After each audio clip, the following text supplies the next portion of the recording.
ঐ তামোল পাৰিবলে সিদিনা জানা গছত উঠিলোং হাই ঐ গছত উঠিলোং খন্তেক পাছতে ওপৰৰ পৰা তলত পৰিলোং ঐ তলত পৰি ভৰিটো জানা বহু দুখ পালোং হাই ঐ বহু দুখ পালোং 1 মাহ ধৰি মেডিকেলতে পৰি থাকিলোং 1 মাহ ধৰি মেডিকেলতে পৰি থাকিলোং সিদিনাৰ পৰাই তামোল কলে মাথাটো ঘূৰাই মনত পৰিলে মন যায় কান্দিব উৰাই ঘূৰাই মনত পৰিলে মন যায় কান্দিব উৰাই ঘূৰাই ये लम्हा मेरा क्या गान गाला तो এয়াচাৰ আৰম্ভণিহে সমাপ্তি হ'বলৈ আছে মিডল পৰ্যায়ৰ গানবিলাক আছে That means আজি আপোনাক শুনাম 2060 চনৰ বিয়া গানবোৰ কেনেকুৱা হ'ব হে এবাৰ তাৰমানে তহঁতে 2060 চনৰ বিয়া গানত ধৰিলিগে উপায় নাই স্যাৰ বিয়া গান দিহানাম মানে হুৰ বেলেগ বেলেগ সিস্টেমত হৈ যাব পাৰে তো আমি বিয়া গানৰ দিহানামৰ জাস্ট মানে কি বুলি কয় হুৰটোহে লৈছো সেইটো সময়ত আমাৰ দেশত আমাৰ পৃথিৱীত কেনেকুৱা পৰিস্থিতিয়ে বিৰাজমান কৰিব তাৰ ওপৰত ভিত্তি কৰি লিখা এই দুটা বিয়া গান বিয়া নাম ওকে গাইজ তে শুনিলে গম পাম হাঁহি গাওঁ না স্যাৰ নহয়কে গাওঁ হাঁহি গা ভাল লাগিব হাঁহিটো মুখত থাকিলে এনে কিবা এটা ভাল লাগে বাৰু আজি হল 2060 চন দেখতি মান গৰম দেখতি মান গৰম ফেনো নেপায় পাত্তা এচিও নেপায় পাত্তা অথল হব জীৱন যাত্ৰা অথল হব জীৱন যাত্ৰা পৃথিৱীত কাটিলে গছ গছনি মানুহে ধ্বংস কৰি হাবিবন চহৰ নগৰ বনালে ধ্বংস কৰাৰ পৰিণাম আজি মানুহে ভুগিছে ধ্বংস কৰাৰ পৰিণাম আজি মানুহে ভুগিছে কি বুলি এতিয়া মই কম কি বুলি তহঁতক ধন্যবাদ দিম গানটোৰ ভিতৰৰ কথাখিনি তহঁতে যিখিনি কথা উল্লেখ কৰিলি মই কলো আল্টিমেট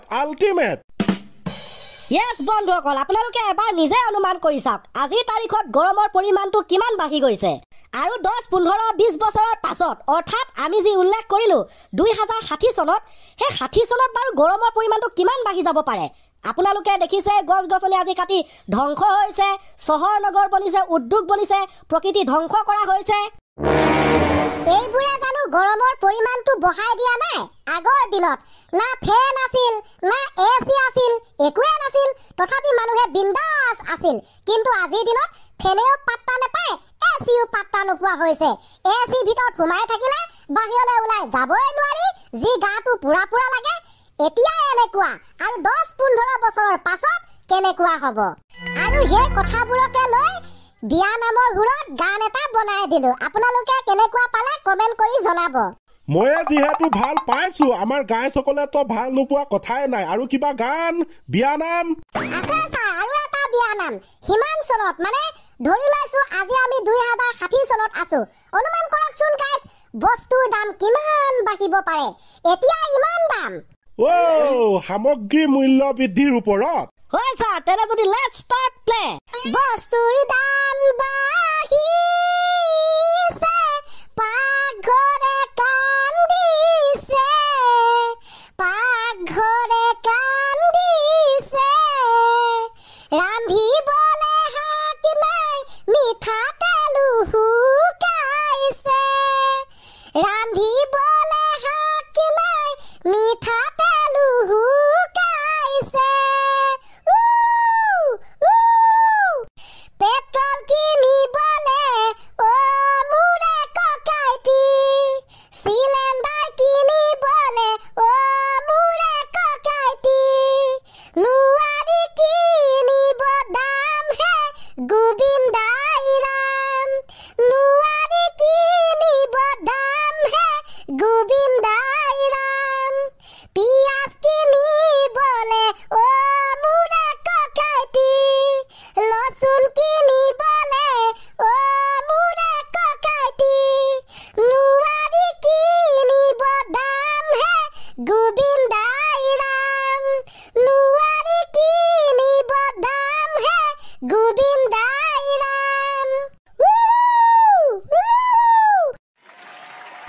ৱাহ কি ফাটাফাটি গান কি ফাটাফাটি বিয়া নাম উপায় নাই ছাৰ বৰ্তমান সময়ত বস্তুৰ যি দাম মিঠাতেলৰ লিটাৰ 110 আৰু 10 বছৰৰ পিছত হ'ব 3-400 লচুনৰ দাম 200 টকা কেজি আৰু 10-20 বছৰৰ পিছত হ'ব 500 টকা ডিজেল পেট্ৰল সিলিন্ডাৰ বহুত দাম আৰু 10 বছৰৰ পিছত হ'ব ডবল দাম হে এতিয়া বহুতেই কব আৰে তহতে নিজে খেতি কৰি শাক সবজি খাব নোৱাৰা নেকি আৰে ভাই সাহেব আমি তো গাঁৱৰ মানুহ খেতি কৰিয়েই খাম কিন্তু চহৰৰ টাউনৰ বিলাক কত ফসি মৰিবগে কথাটো বা সঁচা কিন্তু যি সিস্টেমত কৈছে বুপা এনে হাঁহি এটি মানে মুখৰ পৰা ওলাই যায় ন হয় না কচোন ক হয় ছাৰ এনেকুৱা আৰু বহুত কিটা বিষয় আছে যেটো আমাৰ বাবে অতিকৈ বেছি গুৰুত্বপূৰ্ণ আমাৰ বাবে অতিকৈ বেছি নেতিবাচক তাৰ ভিতৰতে গৰমৰ পৰিমাণ বস্তুৰ মূল্য বৃদ্ধি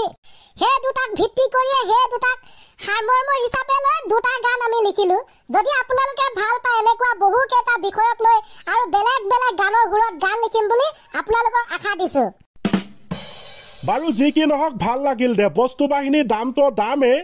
মানুহৰ ঠিক তেনেদৰে উপাৰ্জনো বৃদ্ধি হ'ব তেনেকৈ অলপ মিলি যাব কিন্তু এই প্ৰকৃতিৰ যি তাণ্ডৱ ৰূপ গৰমৰ পৰিমাণ বৃদ্ধিটো হেতু কিন্তু আমি ৰোধ কৰিবলৈ চাগে নোৱাৰিমগে কাৰণ বিজ্ঞান প্ৰযুক্তিবিদ্যা যিমানে উন্নত নহওক কিয় প্ৰকৃতিয়ে যেতিয়া ধ্বংস কৰিব এফালৰ পৰা খতম কৰি নিব প্ৰকৃতিক আমি ধ্বংস কৰিছো এটা সময়ত প্ৰকৃতিয়ে আমাক ধ্বংস কৰিব হেতু কিন্তু নিশ্চিত হয় ছাৰ ৰাইট কথা ক'লে আপুনি ঠিক আছে গাইজ আৰম্ভণি গীত হওক ক্লোজিং ইমানতে আমি খতম কৰিছো আজিৰ ক্লাছটো ওকে বাই বাই ঐ তামোল পাৰিবলে সিদিনা জানা গছত উঠিলোঁ হাই ঐ গছত উঠিলোঁ খন্তেক পাছতে ওপৰৰ পৰা তলত পৰিলোঁ ঐ তলত পৰি ভৰিটো জানা বহু দুখ পালোঁ হাই ঐ বহু দুখ পালোঁ 1 মাহ ধৰি মেডিকেলতে পৰি থাকিলোঁ 1 মাহ ধৰি মেডিকেলতে পৰি থাকিলোঁ সিদিনাৰ পৰাই তামোল কলে মাথাটো ঘূৰাই মনত পৰিলে মন যায় কান্দিব উৰাই ঘূৰাই